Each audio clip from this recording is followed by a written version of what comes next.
조국 전 법무부 장관의 부인 정경심 교수의 영장 실질심사가 잠시 후 10시 30분 서울중앙지법에서 열립니다. 검찰이 영장을 청구한 11개 혐의에 대해 치열한 공방이 예상되는 가운데 정 교수의 건강 상태가 주요 쟁점이 될 전망입니다. 네, 오늘 법원의 영장 심사에는 정경심 교수 출석하기로 결정함에 따라서 처음으로 모습을 드러낼 가능성 높아 보입니다. 그 모습 저희가 들어오는 대로 바로 보여드릴 예정이고요. 관련 내용들 저희가 김성수 변호사와 좀 자세히 짚어보도록 하겠습니다. 김 변호사 어서 오십시오. 어서 오세요. 예. 안녕하세요. 자, 10시 30분부터 서울중앙지법에서 영장 실질심사가 열리게 됩니다. 앞으로 한 30분 정도 남았는데 통상 피의자들 영장 실질심사를 받기 위해서 이제 법원에 도착을 해야 되지 않습니까? 예. 지금 이 시간이라면 글쎄요, 법원 주변에 아마 대기하고 있을 가능성도 있어 보이는데요. 지금 정경심 교수 측과 변호인단 어디쯤에 있을까요? 제 개인적인 예상으로는 아마 변호인 사무실에서 이제 최종적으로 뭐 정경심 교수가 법원에 어떤 이야기를 할지 그리고 이제 변호인들은 어떤 주장을 할지 예. 이 부분을 정리를 하고 있을 가능성이 높습니다. 지금 뭐 주차장에서 대기할 가능성도 있다고 생각을 했었는데 예. 현재처럼 이렇게 취재진들이 주차장까지도 나와 있는 상황이라고 한다면 예. 뭐 차에 있다고 하더라도 조금 불편할 수가 있기 때문에 뭐 어차피 법원 바로 앞에 보통 변호사 사무실들이 있기 때문에 예. 그 근처에서 대기를 하다가 이제 그 다음 동선으로는 차를 타고 후문 주차장 쪽으로 도착하지 않을까 예상이 됩니다. 오늘 포토라인에 서게 될 가능성 굉장히 높아 보입니다. 뭐 거기에서 기자들의 질문에 답변도 한다라고 하는데 좀 어떤 이야기들을 하게 될까요? 처음으로 이렇게 언론의 입장을 표명하는 거 아니겠습니까? 예, 일단은 포토라인에 서서 뭔가 입장을 이야기할지 여부는 아직까지는 예상할 수가 없습니다. 뭐 기존의 뭐 다른 영장 심사에 이제 피의자 같은 경우에도 뭐 입장을 발표한 경우도 있지만 입장을 아무런 대답도 하지 않고 바로 이제 검색대를 통과했던 경우도 많기 때문에 네. 일단은 이번에 어쨌든 언론에 노출되는 것은 최초라는 그 부분이 조금 더 관심을 많이 받고 있는 부분으로 보이고 예. 입장을 발표할지 여부는 조금 더 추이를 지켜봐야 될 것으로 보입니다. 검찰에 7차례 출석을 했었죠. 6차례 조사를 받고 마지막 7차례는 뭐 거기 조서만 열람을 했기 때문에 모두 비공개 통로를 이용해서 검찰청으로 들어가지 않았습니까? 법원은 제가 알기로 출입과 그렇게 많지 않기 때문에 반드시 그곳을 거쳐서 영장 실질심사 받는 장소로 들어가야도 알고 있거든요.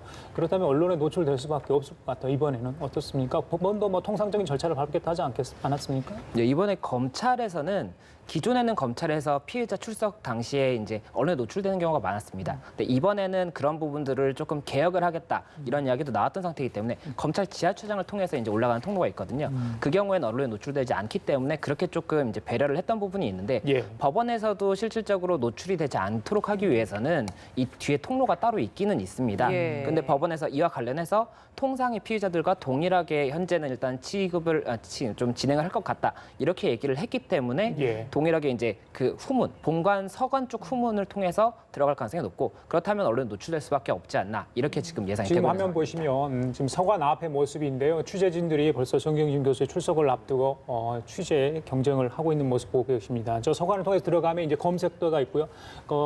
영장 실질심사 받는 곳은 2층으로 올라가게 돼 있나요? 예, 영장 지금 실질심사 구도가, 지금 예. 그 법원의 구조 어떻게 본관에서 진행이 되는데 동관이 있고 서관이 있습니다. 예. 그리고 이제 각각 그 출입구가 여러 군데가 있는데 예, 예. 이번 영장 심사가 있는 3층 그 법정 같은 경우에는 이 서관 후문 쪽이 가장 가깝기 때문에 예, 예. 차를 세우고 바로 저쪽으로 들어가는 것이 가장 동선이 짧거든요. 그렇기 때문에 저쪽 검색대를 통과할 수밖에 없고 그 앞에 취재진들이 이제 카메라들이 설치가 돼 있기 때문에 예, 예. 이제 노출이 될 수밖에 없는데 말씀드린 것처럼 입장을 발표할지 여부는 피의자들마다 좀 성향이 다르기 때문에 이번에도 뭐 질문에 대한 답이라든지 입장 발표가 있을지는 조금 지켜봐야 될 것으로 보입니다. 예. 총 검찰이 공소장에 적시한 혐의가 11개입니다. 뭐 물론 정 교수 측에서는 모두 다 혐의를 부인하고 있는 상황인데 뭐 건강 상태와 관련된 부분도 그렇고요. 주요 쟁점이 될 부분을 좀 정리해 주시죠. 네, 일단은 지금 죄명은 11가지 죄명으로 알려져 있는데 예. 이 사실관계로만 본다면 3가지 큰 사실관계로 볼 수가 있습니다. 그래서 첫째 부분은 이제 입시 부정 관련 의혹이 있지 않습니까? 그래서 예. 그 부분 관련해서 뭐 사문서 위조를 행사했는지 그리고 뭐 공문서 위조된 것을 행사했는지 업무를 방해한 것인지 이런 부분들이 쟁점이 될 것이고 예. 또 사모펀드 관련해서는 뭐 미공개 정보를 이용했다든지 뭐 이런 그 사모펀드 자체를 직접적으로 운영한 것은 아닌지 이런 부분들 의혹이 이제 좀 쟁점이 예. 될 것입니다. 그리고 증거 인멸 관련해서는 그 자택 PC와 그리고 동양대 PC에 지금 하드를 교체했다는 이야기가 나오고 있기 때문에 예. 증거 은닉이나 위조의 혐의가 있는 것은 아니냐 이런 이야기가 나오고 있어서 예. 이런 부분 관련해서 검찰에서는 혐의가 있다는 것을 지금까지 이제 취합한 증거들을 통해서 주장을 할 것이고 이 정경심 교수 측 변호인 측에서는 이와 반대되는 사실관계를 주장을 하고 이와 관련한 증거를 이제 제출을 할 것이기 때문에 예. 어떻게 법원에서 이 부분 어느 쪽이 더 신빙할 수 있다라고 볼지는 조금 지켜봐야 될 것으로 예상이 됩니다. 예, 저 앞서 그 혐의가 쭉 정리된 그 화면이 있었습니다. 그걸 좀 보면서 좀 질문을 좀 드려보고 싶은데 혐의가 보면 총 11개고 크게 보시면 말씀하신 것처럼 세 가지로 구분이 됩니다. 근데 이게 유무죄를 따지는 것이 아니라 구속영장 발부 여부를 좀 구분 짓는 것이기 때문에 구속까지 시킬 만한 사안들이라고 해야 될까요? 그런 것들은 좀 어떤 혐의가 있겠습니까? 지금 사실 표창장 위조를 해서 행사를 했다. 그리고 이것이 부정 입학 뭐 예. 단초가 됐다라고 본다. 뭐 이런 부분들이 있다고 한다면 예. 이게 공분을 살 수 있는 부분은 될 수가 있겠지만 과연 이게 구속을 할 필요가 있는지 여부에 대해서는 조금 좀 애매한 부분이 있을 수가 있다라는 의견이 예. 나오고 있고 다만 사모펀드 같은 경우에는 금액이 굉장히 크고 이를 이용해서 만약에 타인에게 손해를 입힌 부분이 있다고 한다면 이 부분은 좀 범죄의 중대성이 크기 때문에 예. 이 부분이 오히려 쟁점이 될 가능성이 높습니다. 그리고 증거 위조, 뭐 그리고 뭐 은닉, 뭐 이런 교사 이런 부분이 쟁점이 된다는 이야기도 있던데 이건 어떻습니까? 그것이 그 이유가 이 구속영장을 청구하고 발부할 때 이 예. 판단 기준 중에 범죄 혐의 소명의 상당성도 있지만 예. 증거인멸의 우려도 굉장히 그쵸. 중요한 부분이고 예. 지금 PC를 교체한 것이 증거인멸의 의도가 있었고 실제로 뭐 그런 결과가 나타났다라고 본다면 이 부분이 굉장히 크게 작용은 할 수가 있습니다. 다만 이 부분 관련해서도 정경심 교수 측에서는 사실관계를 부인을 하고 있기 때문에 예. 법원에서 이 부분 관련해서 어느 쪽 사실관계 주장이 맞는지는 조금 판단을 좀 지켜봐야 될 것으로 보이고 그리고 예. 말씀하신 것처럼 이게 유무죄 판단이 아니라 구속영장의 발부, 구속이 필요한지 여부를 판단을 하는 것이기 때문에 이것이 뭐 발부가 된다고 해서 유죄라는 것이 확정이 된 것도 아니고 또 기각이 된다고 해서 무죄라는 것이 확정이 된 것이 아니기 때문에 이와 관련한 좀 왜곡, 뭐 사실관계의 왜곡 이런 부분은 없었으면 합니다. 예. 자, 그렇다면 오늘 영장 실질심사는 누가 그러니까 판사, 영장 실질심사의 판사는 누가 될 것인가도 관심사였지 않았습니까? 조국 동생의 영장이 기각되면서 좀 논란이 있었는데 전자 시스템 컴퓨터를 통해서 무작위로 배정이 되지 않겠습니까? 4명의 판사 중에 1명이 됐죠. 송경호 부장판사.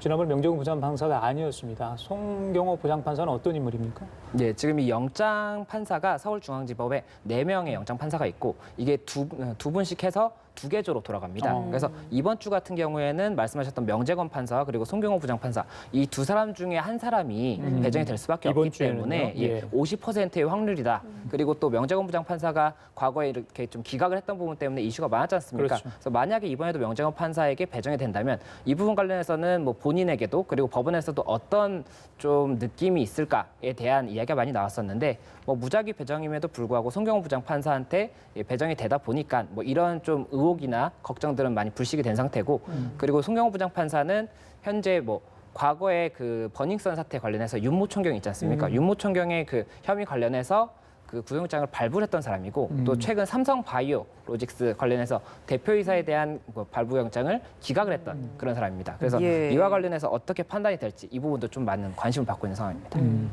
뭐 사실 그 조 전 장관 동생 때도 검찰이 굉장히 구속영장 발부에 자신을 했었던 상황이고요. 이번에도 그런 상황입니다. 근데 과거 그 조 전 장관 동생이 구속영장 기각된 상황이 있기 때문에 이번에 영장 발부 가능성이라고 할까요? 물론 혐의가 달라서 똑같이 적용할 수는 없겠습니다만 가능성 좀 어떻게 예상하십니까? 그 검찰에서는 영장 발부를 신청할 때 당연히 자신이 있으니까 신청을 하는 것이고 그럼에도 불구하고 기각되는 뭐 비율도 굉장히 높습니다. 예. 그렇기 때문에 이번에도 어떻게 볼지를 조금 지켜봐야 될 것으로 보이고 그리고 이번 같은 경우에는 검찰에서 영장 청구를 아예 안 할 수가 없었던 부분이 계속 이제 과잉 수사는 아니냐 아무런 증거가 없는 것이 아니냐 이런 의혹이 보도가 되고 있는 상태였는데 예. 그런 상태에서 영장 청구까지 하지 않고 진행을 한다면 오히려 굉장히 좀 비난을 많이 받을 수가 있었기 예. 때문에 지금 뭐 한편에서는 이 영장 청구가 뭐 굉장히 많은 증거가 뭐 확보가 되었기 때문이 아니라 검찰에서 어쨌든 수사를 이제 뭐 7차까지 했기 때문에 어느 정도 종결하는 그런 취지로 청구를 한 것이 아니냐 이런 이야기도 나오고 있는 상황이고 예. 이에 대해서 법원에서 그리고 실제 사실관계가 어떻게 다투질지를 봐야 되기 때문에 현재는 법원에서도 어떻게 될지를 예상하기 어려운 그런 상황이 아닌가 생각이 됩니다. 건강 상태에 대해서 지난번에 조국 동생의 기각 사유 참작이 됐던 부분이기 때문에 그 부분을 일단 어떻게 좀 다룰지 정경심 교수의 어떤 그런 부분들 그러니까 변호인 측이 주장했던 아픈 병명에 대한 어떤 충분한 입증이 과연 됐을지 이 부분을 오늘 실질심사에서 검찰이 제출한다고 하지 않았습니까? 예, 맞습니다. 지금 정경심 교수 변호인 측에서도 아마 이 부분에 관해서도 굉장히 적극적으로 소명을 할 것이고 관련 자료도 제출할 가능성이 높습니다. 그리고 뭐 원칙적으로는 이 건강 상태라는 부분은 영장 발부, 구속의 필요성 판단에 있어서는 뭐 포함되는 부분은 아닙니다. 다만 최근에 이제 조국 전 장관의 동생 같은 경우에 건강 상태가 이 결정문에 적시가 되다 보니까 이번에도 또 그리고 똑같이 건강 상태에 대해서 호소를 하고 있어서 이 부분이 쟁점이 되는 것이 아니냐라는 관심을 많이 보이고 있는데 예, 이와 관련해서는 우선은 법원에서는 당연히 뭐 지금 만약 구속을 해서 건강 상태에 치명적인 문제가 있을 수 있다라고 본다면은 발부에 조금 부담을 가질 수가 있는 부분이지만 현재 뭐 검찰에서는 그 부분이 뭐 치명적이지 않다라고 생각해서 그렇죠. 발부 이제 청구를 한 것이기 때문에 예. 이와 관련해서 어떻게 될지도 조금 더 지켜봐야 될 것으로 보입니다. 예. 네, 지금 정경심 교수가 서울중앙지법에 도착했다라는 소식이 좀 들어왔습니다.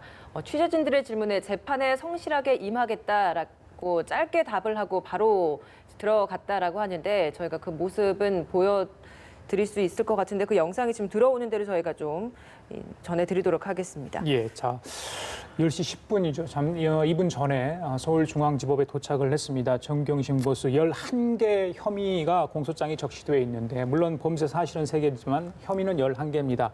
과연 송병호 부장판사가 방금 저희들이 이야기한 내용, 그러니까 혐의 그리고 건강 상태, 물론 다툴 여지가 굉장히 많다.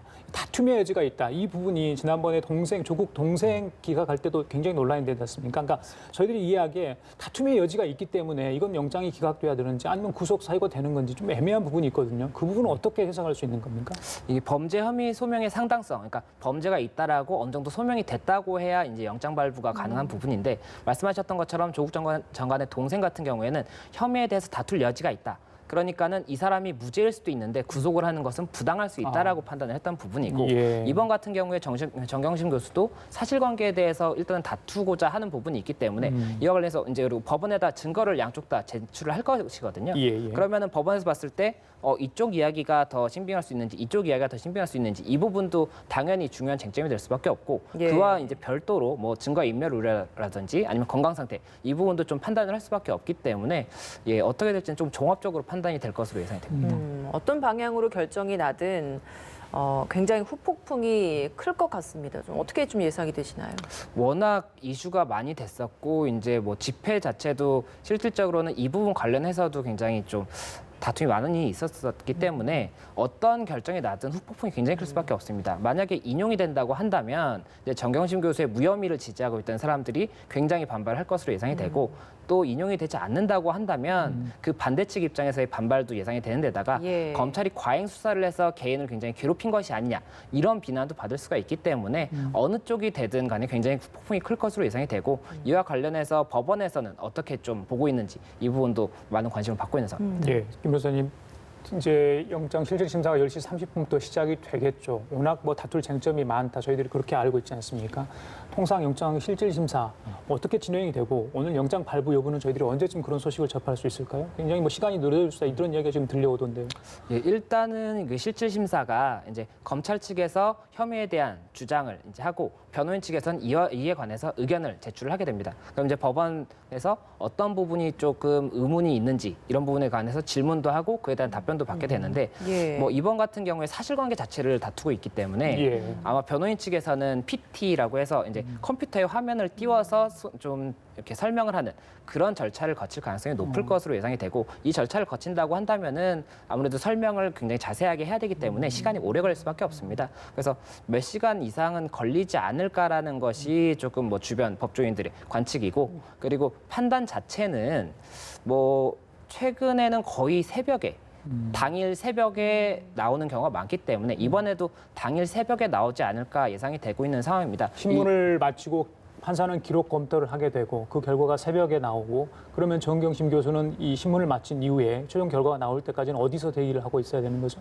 이 대기 장소도 이제 법원에서 정할 수가 있는데 예. 통상 최근에는 다 서울구치소에서 대기를 하다가 뭐 인용이 된다면은 이제 인용 절차를 밟게 되고 뭐 기각이 된다고 한다면 이제 서울구치소에서 나오게 됩니다. 그렇기 때문에 이런 부분 때문에라도 너무 늦게 결정을 내리는 것은 문제가 될 수가 있어서 보통 새벽에 난다고 생각하시면 됩니다. 그러면 변호인들이 이렇게 뭐 파워포인트를 준비해서 뭐 변론을 하는 것 이외에도 정경심 교수가 직접 어떤 발언을 하는 시간도 있는 건가요? 예, 법원에서 정경심 교수 본인의 이야기도 들을 가능성이 굉장히 높고 이와 관련해서 정경심 교수도 굉장히 많은 준비를 했을 가능성이 높습니다. 뭐 지금 반박문도 뭐 SNS에도 올렸었기 때문에 예. 뭐 이 뭐 부분 관련해서 어떤 이야기가 나올지 부분도 조금 많은 관심을 받고 있는데 예. 이게 공개가 되지 않을 가능성이 높기 때문에 조금 많이 아쉬움이 좀 토로가 되고 있는 그런 상황이 아닌가 알겠습니다. 싶습니다. 재판에 성실히 임하겠다 이런 말을 남기고 영장 실질 심사를 받기 위해 법원에 들어가는 장면 저희들이 잠시 전에 곧 나올 수 있을 것 같습니다. 잠시 후에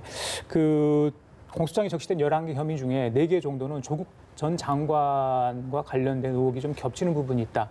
뭐 경제 공동체라는 이야기가 그전부터 나오지 않았습니까? 만약에 혹시나 이 4개 혐의에 관련해서 영장이 발부됐다. 뭐 그 외에 다른 부분도 있고 아닐 수도 있지 않습니까? 그렇다면 조국 전 장관의 소환 뭐 시기 내지 어떤 뭐 방법이랄지 여러 가지를 저희들이 좀 관측 예상해 볼 수 있지 않을까요?